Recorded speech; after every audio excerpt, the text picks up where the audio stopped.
December 17th, 1944. Hansfeld, Belgium. The engine of the mighty Tiger tank coughed, sputtered, and died. SS Obersturmbannführer Joachim Peiper slammed his fist against the turret hatch, the metallic clang echoing through the pre-dawn darkness. His driver attempted to restart the 700 horsepower Maybach engine. Nothing. The fuel gauge read empty. Around him, the most powerful armored spearhead the Wehrmacht had assembled for the Ardennes Offensive. 67 tanks, 149 half-tracks, and nearly 5,000 of Germany's most elite Waffen-SS soldiers sat motionless, paralyzed. They were defeated not by Allied shells, but by empty fuel tanks. Peiper climbed down onto the frozen Belgian soil. Through the morning mist, he could see the abandoned American position ahead, Hansfeld, a critical forward supply depot. The Americans had fled so quickly they'd left fires still burning in oil drums and coffee still hot in metal cups. And there, lined up like a gift from the god of war himself, stood a colossal stockpile. Rows upon rows of jerry cans, thousands of them, the distinctive olive-drab American fuel containers. Peiper walked the perimeter, counting. The mathematics were staggering. 50,000 gallons of gasoline, enough to fuel his entire Kampfgruppe for the critical push to the Meuse River, enough to potentially change the course of the entire offensive.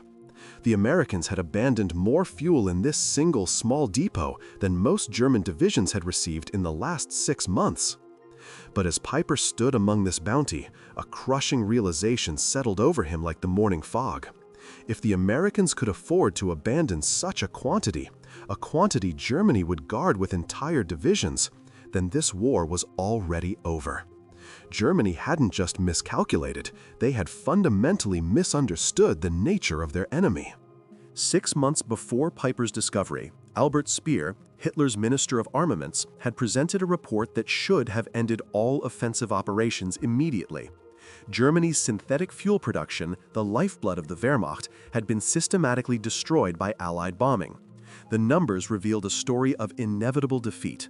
In 1944, the United States produced 1.8 billion barrels of crude oil. Germany, including all synthetic and captured fields, managed a mere 33 million barrels, less than 2% of American production. The Third Reich was attempting to wage mechanized warfare with horse-drawn logistics. The German High Command, knowing this, was forced to bet the entire Ardennes offensive on capturing enemy supplies, a strategy that exposed terminal weakness rather than strength. The distance to the Meuse was 65 miles. Peiper's allocation was only 31,000 gallons, enough for just 50 miles of combat.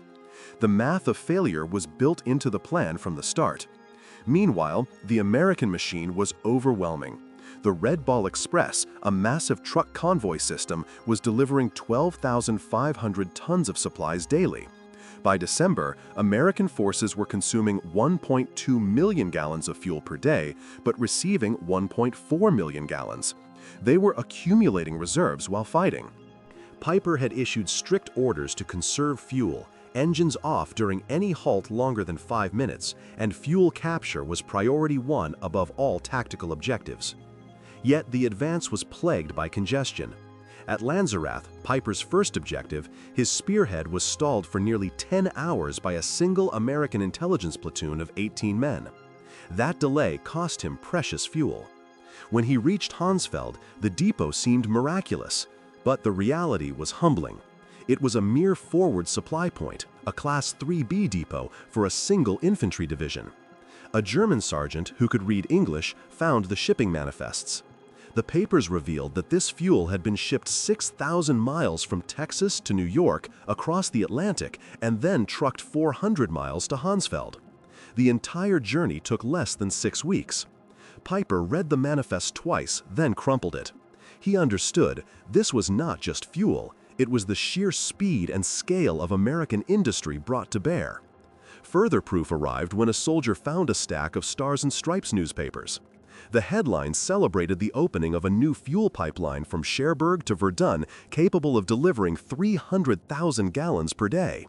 A single pipeline delivered more fuel daily than Peiper's entire Kampfgruppe would use in the whole offensive. Peiper pushes forward with the captured fuel. They pushed on towards Stevelat, the site of a truly major American fuel depot, holding over 2 million gallons.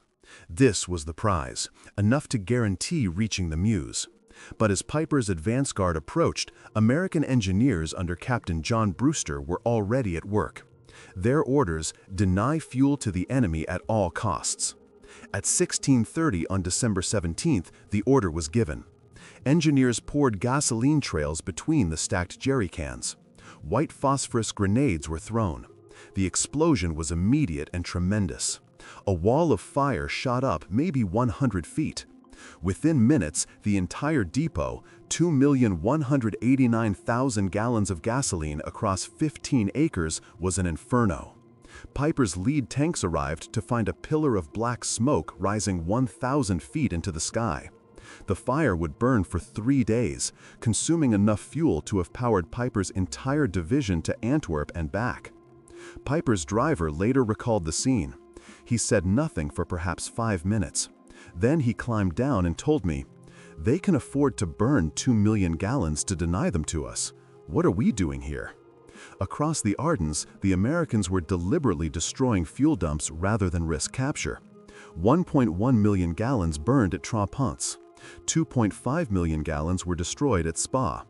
In total, the U.S. destroyed over 8 million gallons during the first week, more than Germany had allocated for the entire operation. By December 20th, Peiper was surrounded at La Glaise. His tanks were immobile. The captured fuel was gone. Of the 119 tanks that began the offensive, 39 remained operational but were abandoned solely for lack of fuel, not damage. Peiper ordered them destroyed. He and his men escaped on foot. The story of the Red Ball Express and the massive pipeline network cemented the truth of the new industrial warfare. While Peiper was struggling to move 31,000 gallons, American forces were receiving 1.4 million gallons daily and flying 160,000 gallons to the surrounded garrison at Bastogne. The most profound irony: the 50,000 gallons Peiper captured at Hansfeld, which seemed a miracle, was less than a single American armored division consumed in 2 days. It was less than the Red Ball Express burned in 3 hours. It represented a mere 0.6% of the American daily fuel supply. The war was no longer about superior tactics or courage, it was about industrial capacity. When American salvage crews later cataloged the abandoned German equipment at La Glaise, they noted that the 39 intact tanks could have been saved with 8,000 gallons of fuel. That trivial amount, easily sourced from a local reserve by the Americans, was an impossibility for the Germans. As General Hasso von Manteuffel later wrote, "When I learned Americans had destroyed 8 million gallons rather than risk our capturing it, I knew the offensive had failed before it began." The Battle of the Bulge was not lost in a clash of tanks, it was lost among the empty fuel tanks, proving that the industrial scale of American abundance made German scarcity irrelevant.